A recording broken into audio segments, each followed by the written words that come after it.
लोकसभा चुनाव के नतीजों के बीच एक बार फिर से मणिपुर चर्चा में है। मणिपुर के जिरीबाम डिस्ट्रिक्ट में कर्फ्यू लगाया गया है, लेकिन इसकी वजह क्या है, क्या हो रहा है मणिपुर में, बात करेंगे इस वीडियो में। हेलो, मैं हूं स्वर्ण और आप देख रहे हैं स्विच। एक तरफ जहां देश में लोकसभा चुनाव के नतीजों का ऐलान हुआ, सभी इस बात पर बात कर रहे हैं कि अब किसकी सरकार बनेगी, कौन कैबिनेट मिनिस्ट्री संभालेगा, लेकिन इन सब के बीच में मणिपुर एक बार फिर से चर्चा में आ गया है। हालांकि हर बार की तरह इस बार भी मणिपुर पर इतनी ज्यादा बात नहीं की जा रही है जितनी बात होनी चाहिए, लेकिन इस बार वहां पर क्या हुआ है पहले हम वो समझ लेते हैं। तो अभी वहां क्या हुआ है इस पर बात करेंगे। तो एक बार फिर से मणिपुर से हिंसा की खबर आई है। मणिपुर के जिरीबाम इलाके में 59 साल के एक व्यक्ति की कथित हत्या कर दी गई। पुलिस अधिकारियों ने उस व्यक्ति का नाम सोईबाम सतकुमार सिंह बताया है। पुलिस के हिसाब से 6 जून की सुबह वो अपने खेत में गए थे, जिसके बाद से उनकी खबर नहीं थी।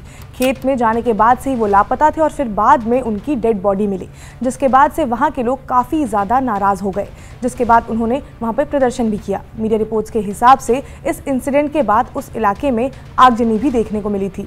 लोगों ने जिरीबाम पुलिस स्टेशन पर प्रोटेस्ट किया और ये मांग की कि चुनाव की वजह से उनसे जो लाइसेंस हथियार ले लिए गए थे वो उन्हें वापस लौटा दिए जाए। इस घटना के बाद उस एरिया में कर्फ्यू लगा दिया गया है और 5 से ज़्यादा लोगों को एक साथ बाहर निकलने की परमिशन जो है वो नहीं है। सुरक्षा को ध्यान में रखते हुए मणिपुर के जिरीबाम में Assam rifles, central reserve police force, Manipur police और इंडियन रिजर्व बटालियन को सुरक्षा के लिए तैनात करने की तैयारी की जा चुकी है। जिरीबाम मणिपुर का एक ऐसा इलाका है जहाँ पर सभी समुदाय के लोग रहते हैं। कुकी, मैती, नागा, मुस्लिम और गैर मणिपुरी लोग भी वहाँ पर रहते हैं।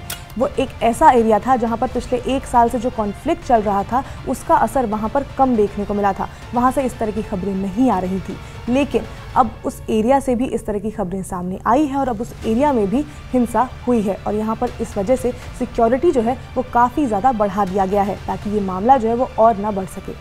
अब पिछले 1 साल से ज़्यादा समय से मणिपुर में जो हिंसा हो रही है उसकी शुरुआत क्यों हुई, थोड़ा ये भी बता देते हैं। तो मणिपुर नॉर्थ ईस्ट का स्टेट है जहाँ पर कई ट्राइबल कम्युनिटीज़ रहते हैं। राज्य में मैती, कुकी, नागा आदि समुदाय के लोग रहते हैं, लेकिन जिसमें से नागा और कुकी ऐसे समुदाय हैं जो शेड्यूल्ड ट्राइब कम्युनिटी से आते हैं। पिछले कुछ सालों से मैती समुदाय का भी ये मांग रहा है कि उन्हें भी शेड्यूल्ड ट्राइब कम्युनिटी का दर्जा मिले। मैती कम्युनिटी के लोगों की ये मांग का विरोध कुकी समुदाय के लोगों ने किया। उनका कहना ये है कि राज्य में अधिकतर पावरफुल पोजीशन पर मैती समुदाय के लोग ही हैं। अगर उन्हें ये दर्जा मिल गया तो इससे बाकी शेड्यूल्ड ट्राइब के लोगों को दिक्कत हो सकती है।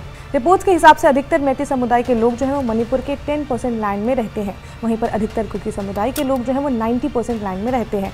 इस बात को लेकर भी काफ़ी ज़्यादा विवाद हो रहा है, लेकिन ये बात 3 मई 2023 को काफ़ी ज़्यादा बढ़ गई। मैती समुदाय के लोग अपनी मांगों को लेकर प्रोटेस्ट कर रहे थे। उनकी इन्हीं मांगों का विरोध करते हुए कुकी समुदाय के लोगों ने भी प्रोटेस्ट किया, जिसमें दोनों ही समुदाय के बीच झड़प हो गई। 3 मई से ही मणिपुर में हिंसा की खबरें आ रही हैं। अभी देश में लोकसभा के चुनाव हुए और मणिपुर के लोगों ने भी वोट दिया। वहाँ पर 2 लोकसभा की सीटें हैं और इस बार उन दोनों ही लोकसभा की सीटों पर कांग्रेस को जीत मिली है। लेकिन चुनाव के नतीजों के बाद ही मणिपुर में एक बार फिर से हिंसा की खबरें आने लगी हैं। हम अब यही उम्मीद कर सकते हैं कि मामला जो है वो जल्द से जल्द सॉल्व हो जाए। फिलहाल इस मामले में जो भी अपडेट आएगा हम आपको बताते रहेंगे। आप जुड़े रहिए स्विच के साथ। इसके साथ ही अगर आपको वीडियो पसंद आई हो तो लाइक करें, शेयर करें, सब्सक्राइब करें स्विच को।